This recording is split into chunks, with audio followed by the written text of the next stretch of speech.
Okay, I've done a little bit off camera. Uh, One of my biggest pet peeves about a car, if you're working on it, is it sitting on flats. I don't like it. It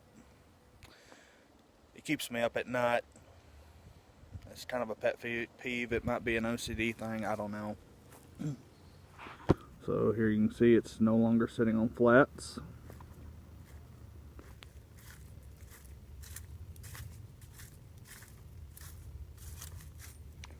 All the way up, all the way up.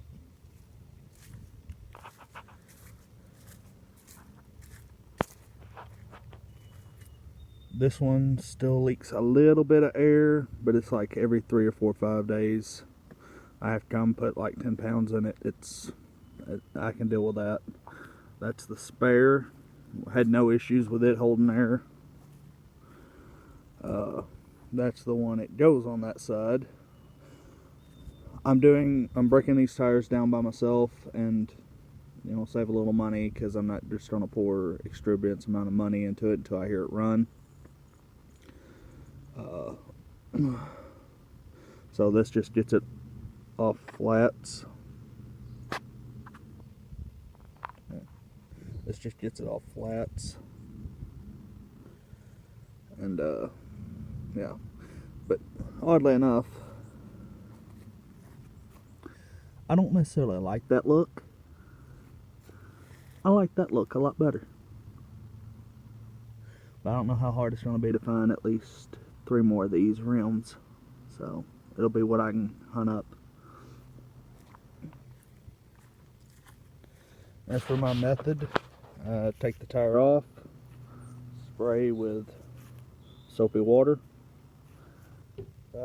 spray the entire tire around the rim, back, front and back, the tread of the tire, the sidewalls. After airing it up, valve stem, valve core, and see where it's leaking. These are all significantly dry rotted, but surprisingly, none of them leak anywhere but around the rim or valve stem. So, but what I do is I take that pickaxe handle or head here. Notice how it's flat. I just take a slide hammer, wedge it in, or wedge it up under here, pry up, and just keep going around. Is this the proper way to do it? No. They make the tools to do this yourself, but I don't do it enough to go and spend like $200 for the tools. Like I said, this ain't ever going to be drove on the road with these tires. This is just getting them where they hold air and stay off flats. Because are these tires roadworthy and safe? No. Have I drove on worse? Probably.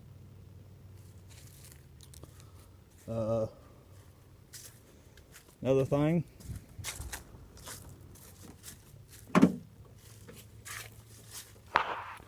is I have replaced the ignition.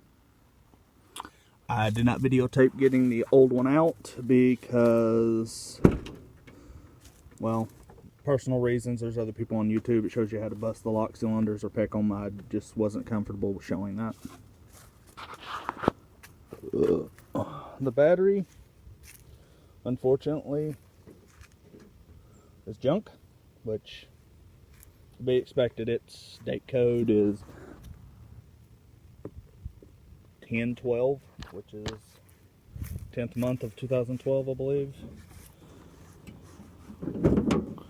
See if I can find the hood latch.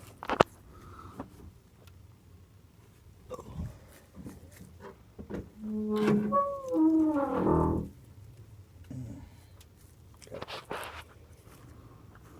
No, 12th month of 2010. So yeah, this battery is like 12 years old. It's no surprise it doesn't hold charge, which, that's fine. Yeah, that's fine. It'll have to have a battery, but I kind of already knew that. But it did hold charge long enough to put the ignition in and see if it would bump over at least once, and it does, so the engine is not locked up. I did go ahead and pull the fuel pump relay. just in case, because I believe on the security system, because this key is not programmed, that it kills the fuel pump, where the fuel pump doesn't kick on if it doesn't get the right signal from the key. But just in case, I didn't want any nasty fuel getting pumped up to the rail, just in case. And if the fuel gauge is right, this thing's got like 3/4 of a tank of gas in it. I'm not too pleased about that. I was hoping it was closer to empty. So that's anywhere from 15 to 20 gallons of gas I got to get out of this tank. So if it was closer to empty, I'd just jack up that back end, crawl under it, undo the tank straps, drop the whole tank, and just let it hit the ground. Put like 20 gallons of gas in it. That's going to be extremely heavy and hard to move. So what I'll probably wind up doing is, let me move to the other side. This light's horrible. Alright, what I'll probably wind up doing is, on the back of the tank, it should be the fuel inlet.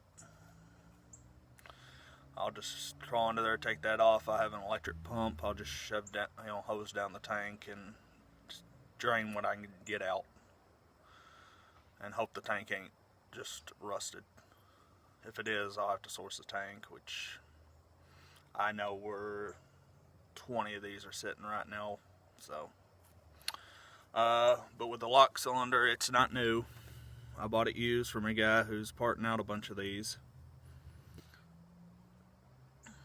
I grabbed the door locks, the hatch lock, and the ignition, all with matching key. So I couldn't beat the deal, comprised of what they were online, new. So I still gotta clean up the engine bay and clean the interior, but most of the interior's been pulled. The sunroof does have a leak. It's on the driver's side.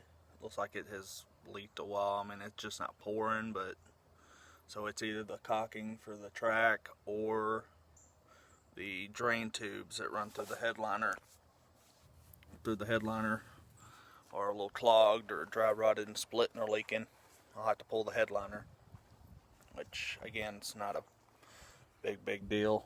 If we're going to get any more rain, I'll throw a tarp over it. Try to mitigate it as best as possible. But yeah, it turned over like 3 cycles. I didn't hear any clicking and banging, so that's good news. I'm still going to pull the spark plugs and PB blast the cylinders and crank it for long periods of time, over time, and try to get it to build oil pressure. I'm having mosquito problems here. But yeah, I also sourced the radiator. The guy I got the keys from, he's got the radiator, he's got the front bumper, which is the matching color it needs. And it's a fog light bumper, because I'm reasonably sure this one's got supposed to have fog lights. But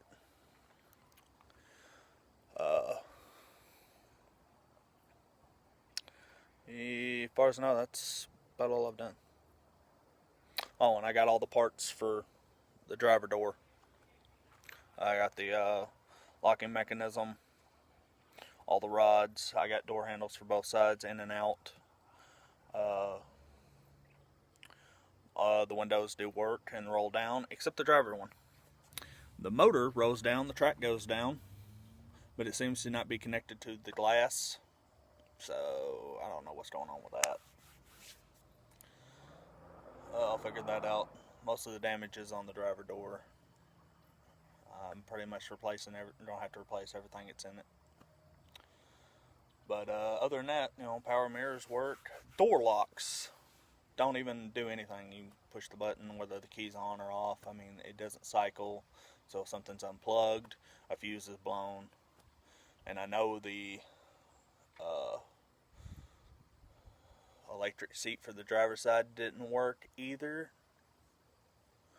And I power tested it. It don't even get power. So I'm thinking that the electric motors and the door seat, or the seat, may run off the same circuit. The manual doesn't exactly say, because I did find the owner's manual. It gives you out all the layouts and everything. And I've got 2 or 3 other ones. Some of the circuits have multiple functions. Like say Fuse 22 operates radio, defrost, and door dinger. But it may only list that it operates the radio. So I'll look into that.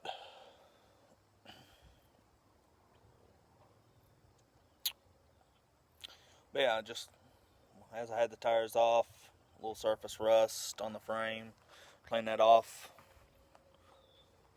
It'll all look relatively nice. I'm not seeing no big issues. Front sway bar links, the rubber bushing, isolator bushings for them are just gone. But you can buy them for like $10-20 online. It's not a big deal, and it's not something that's got to be addressed right now. That's later after it moves. The drive shaft is still not put in. I've got to do that, but I've got to see if I've got the socket for it. Fords like to use what is it, an 8 point? No, it's not an 8 point. It's like a 12 point or 16 point. It's not a hex drive socket like a normal bolt. I'm not entirely sure I have one that'll fit. So if not, I'll have to go buy one and put the drive shaft back in it. But yeah, I think that's about it. This all be.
We went ahead and pulled the washer tanks. It's right here. There's a bolt here, bolt here, bolt here, and a bolt here you have to undo. We pulled the breather housing out to expose more of this mouse mess. And we're going to go ahead and clean this up.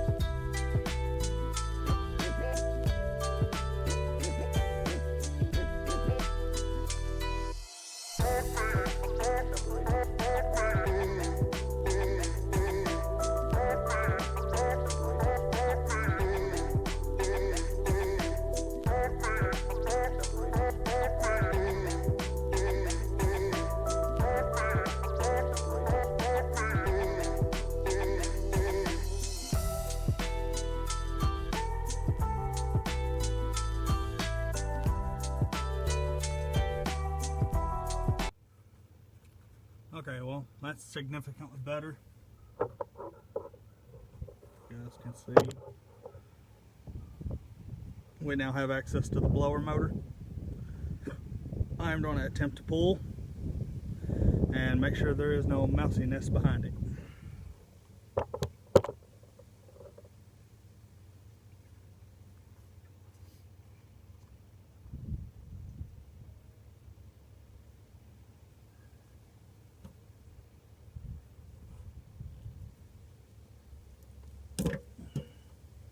We do have some chewed up on the blower motor wiring harness, just a little. It does have some exposed wire, but Ain't nothing a little shrink tube won't fix. We got 4 screws. I believe they're 8mm.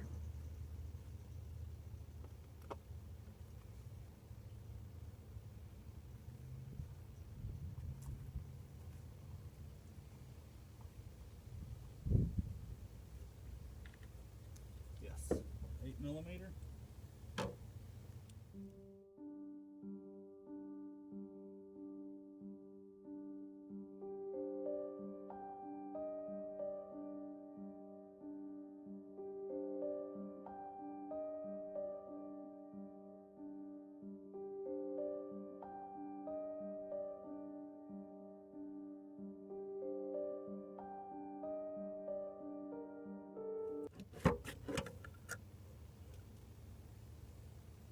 My. Surprisingly enough. Surprises.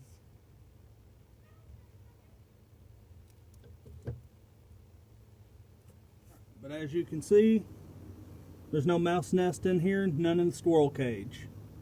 So, we are going to put this back together.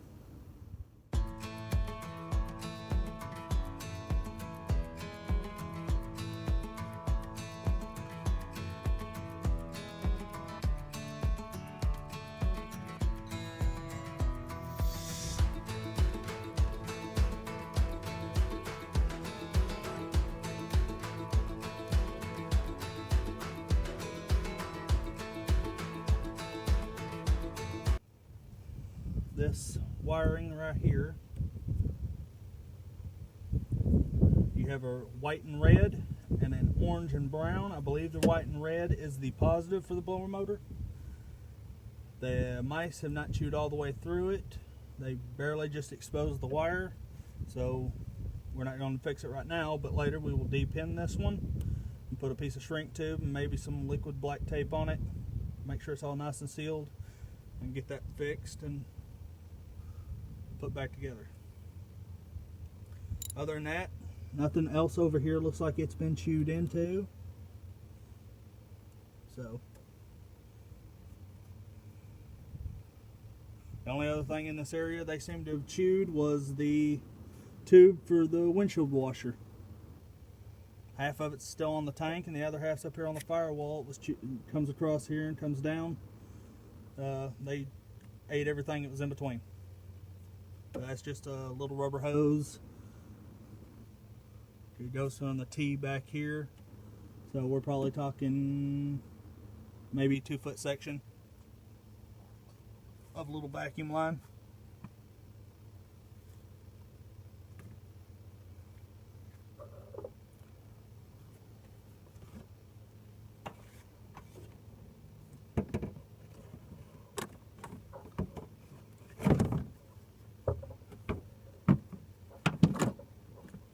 That's approximately where that goes. We're not going to bolt it in.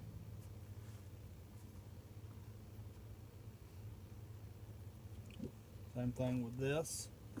Just going to sit it over here where it goes.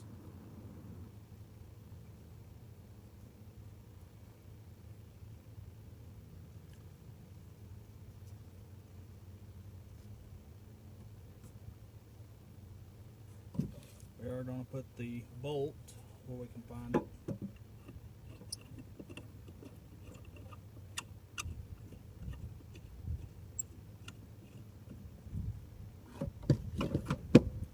Here's the other piece of the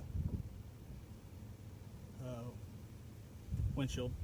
Okay, we're under the back of the Explorer. Might not be able to see too good, the lighting's crap. Here's the end of the drive shaft. Right here's where it goes. We've got the bolts laying next to me. We're going to pick this up, put it back where it goes, so we can potentially move this to the front, because my backyard during the winter is kind of non-accessible. So I want to get this moved to the front. I'm not going to be able to record putting these bolts in. There's not a lot of room down here. Okay, sorry about the lighting. We went ahead and put the new lock mechanism in. It does go up and down for lock and unlock. We replaced the bars and everything in here. Put a new handle on. I didn't record any of this because working inside this door with my big hands and my big head trying to see plus camera was not going to happen. But it does now shut and open. Put a new handle on the outside. These screws in it. They're originally held on with ribbons.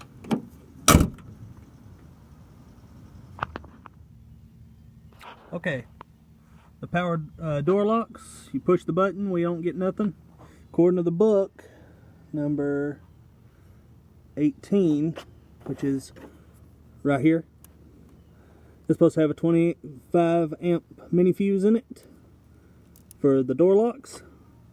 There's no fuse in it, so we're gonna go ahead and harness up a fuse. Okay, found us a 25 amp fuse. See about sticking it over here into 18. All right.